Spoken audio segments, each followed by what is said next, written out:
I haven't talked to in a while. It's been too long. He is the senior political analyst at the Washington Examiner. You see him, you know him, you read him all over. Michael Barone. Hello, sir. Hello, good to be with you, Steve. Good to talk to you, Mike. It's been a while. All right, let's. You wrote a great piece, which I think says it all as far as how this is playing out for the Obama White House and in Washington. That at every turn things were spinning out of control, and last week certainly was not a good week for the Obama administration on many fronts. Well, that's right. I mean, we had, of course, the obviously the headline event, and the one that really struck people emotionally was the Boston Marathon bombing, and we had that 24-hour period of huge uncertainty between the time that the killers emerged from wherever they were in their hiding place, and the shootout with the police, the murder of the MIT policeman, and so forth. That was a heart-rending event all the way around, and it was very heartening to see how law enforcement responded. And I think President Obama gave a decent, an appropriate speech in Boston. But in the meantime, we had things like the gun control bill. President Obama staked a lot on that. He didn't get close. Didn't get close on that number. We had the Senate Finance Committee Chairman Max Baucus in a hearing featuring Health and Human Services Secretary Kathleen Sebelius said, I see a train wreck coming down on Obamacare. That's pretty tough words. As one of the Republican Congressmen, Mike Pompeo of Kansas, pointed out, Mr. Baucus is one of the architects of the act. Sure. As chairman of Senate Finance.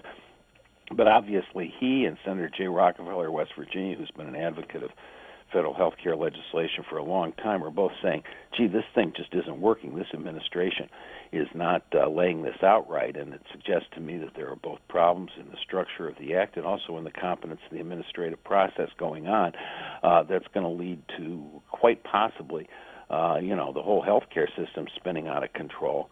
And we've had, on foreign policy, you get mixed messages from this administration. We had Secretary of State John Kerry saying that we're working closely with the moderate, legitimate opposition to the Assad government in Syria, a government that he formerly conducted a lot of negotiations with, but he's changed his view on that. But Joint Chiefs Chairman Martin Dempsey says, hey, we're farther away from identifying who the good guys, if any, are in Syria than we were 6 months or a year ago. We've got the president still can go around the country and give speeches and be a comfort to people in a time of tragedy. And as he will do in Texas later, I think on Thursday. Yeah, well, that's appropriate. Yep, West Texas, yeah, no, that is. Not complain about that at all. No. But, he also is giving sort of campaign-style speeches. The offshoot of his campaign, the Obama for America, Organizing for America Association, which is he's operating as a political campaign machine. He's assumed that the same organization that did a very good job of turning out the needed number of votes to accumulate 332 electoral votes can also influence members of Congress and shape public opinion. And basically, he's not doing as well on that front. No. We're talking to Michael Barone here on the Steve Malzberg Show. Immigration reform. There have been some members of Congress who have stepped up and said that this event in Boston should give us pause. We need to take a closer look at the problem as it exists and see how this bill addresses it and others and other problems and exactly what's in the 880-page bill. And then you have others, and I didn't read all of his statements, but it seems like Paul Ryan is on board with Marco Rubio in both kind of saying that the bombing shows that we need to move forward with immigration reform. So where are we, and what will happen with the immigration reform proposal, the Gang of Eight in the Senate, and what might the House do?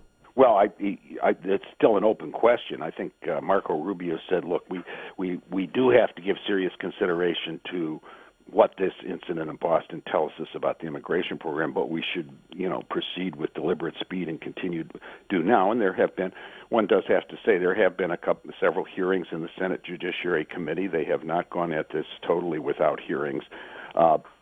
I'm hopeful that we can get an immigration law that does something that Rubio spoke of, which is to move away from family unification of low-skill workers, which we don't really need all that many more in the country, and move towards a high-skill immigration system like they have in Canada and Australia. Now, a leading Canadian diplomat said to me the other day, please don't adopt our immigration system. That's an immigration system that gives high points to people with high skills, with money to invest, that want to move to Canada. The Canadians want those people in Vancouver, in Calgary, in Winnipeg, and Toronto. They don't want them in the United States, right? Yeah, Seattle and Los Angeles and Dallas and Houston, and I think that we'd be better off to get into a competitive mode with our friends in Canada and our friends in Australia in attracting high-skill immigrants. Well, of course, there have been reports that this Gang of Eight proposal includes the families of people who are already here, that they'll be able to eventually come over and join them, extended families.